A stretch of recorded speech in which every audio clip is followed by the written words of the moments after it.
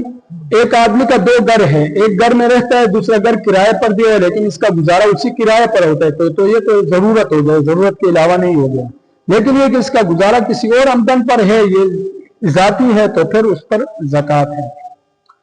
اور دوسرا یہ کہ صدقہ فطر عید کے دن عید کی نماز سے پہلے ادا کرنا یہ واجب ہے. اگر کسی آدمی نے عید سے پہلے ادا نہیں کیا تو عید کے بعد بھی ادا کر سکتے ہیں، لیکن عید سے پہلے ادا کرنا اس لیے ضروری ہے تاکہ وہ لوگ جو غربا فقراء مساکین ہیں وہ عید کے خوشیوں میں آپ کے ساتھ شامل ہو سکتے ہیں. اب صدقہ فطر ادا کرنے کا دو مقصد ہیں. ایک مقصد یہ ہے کہ انسان پوری سال روزہ رکھتا ہے. اب روزے میں ایک تو یہ ہے کہ جن چیزوں سے روزہ ٹوٹ جاتا ہے ان سے بچنا ہے. ان سے بچنا آدمی کے لیے آسان ہوتا ہے. اب جن چیزوں سے روزہ ٹوٹ جاتا ہے آدمی اس کے قریب ہی نہیں جاتا ہے. لیکن بعض ایسی چیزیں ہیں جو روزہ تو نہیں ٹوٹتا ہے ان سے، لیکن روزے کی آداب کے خلاف ہے،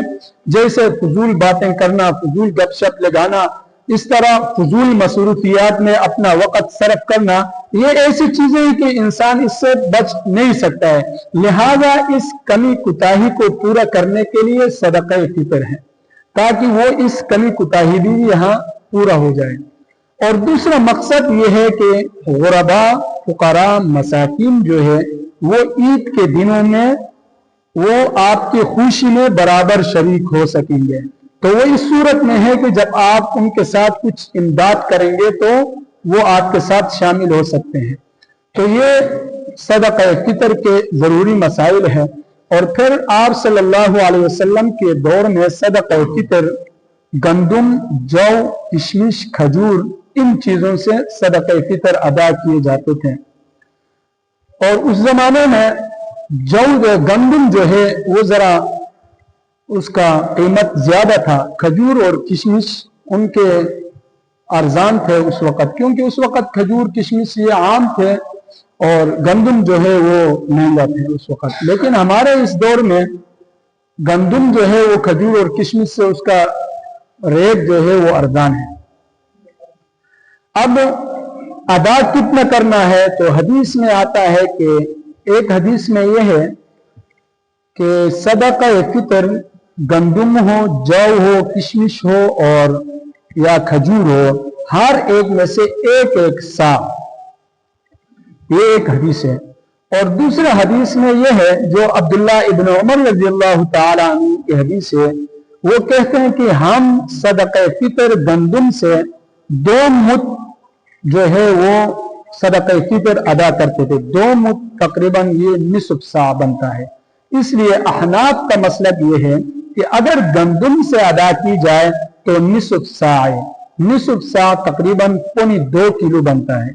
اور اگر کھجور کشمش جو کا ہو تو پھر اس کا 1 سا دیا جائے. 1 سا اس دور میں 3.5 کلو بنتا ہے. تو گویا اگر آپ جو کھجور کشمش سے ادا کریں گے تو 3.5 کلو، اگر گندم سے ادا کریں گے تو 2.25 کلو حساب سے آپ ادا کریں گے. پھر یہ ہے کہ جن لوگوں کو اللہ نے وسعت دی ہے تو وہ صرف گندم پر اکتفا نہ کریں، وہ جو کشمش اور کھجور کے حساب سے اپنا صدقہ فطر ادا کرے، کیونکہ اس میں غریب کا بلا ہے. جو فقراء مساکین ہیں اس کا بلا اس میں ہے کہ جو صاحب وسعت لوگ ہیں وہ کھجور اور کشمش کے حساب سے اپنا صدقہ فطر ادا کریں. یہ نہیں ہے کہ اللہ نے آپ کو وسعت دی ہے، آپ کو مال و دولت سے نوازا ہے تو آپ اور ایک عام فقیر کا صدقہ فطر برابر ہو جائے. یعنی ایک عام آدمی فقیر بھی اپنا صدقہ فطر گندم کے حساب سے دیتا ہے اور آپ کروڑپتی ارب پتی ہے، اللہ نے آپ کو دی اور آپ بھی گندم سے دے رہے، تو آپ میں اور اس میں فرق کیا ہے؟ لہذا جن کو اللہ نے وسعت دی ہے وہ کھجور اور کشمش کے حساب سے اپنا صدقہ فطر ادا کریں. لِيُنْفِقْ ذُو سَعَةٍ مِّن سَعَتِهِ وَمَنْ قُدِرَ عَلَيْهِ رِزْقُهُ فَلْيُنْفِقْ. یعنی جن کو اللہ نے قدرت دی ہے، رزق دی ہے، ان کے لیے وہ خرچ کرے مما آتاہ اللہ، جو اللہ نے ان کو دی ہے مال، وہ اللہ کے راہ میں خرچ کرے زیادہ سے زیادہ جس میں غریب کی بلا ہو. تو یہ تھے صدقہ فطر کے کچھ مسائل اور جمعۃ الوداع کے کچھ مسائل. اللہ رب العزت ہمیں اس پر عمل کرنے کی توفیق عطا فرمائے. اور انشاءاللہ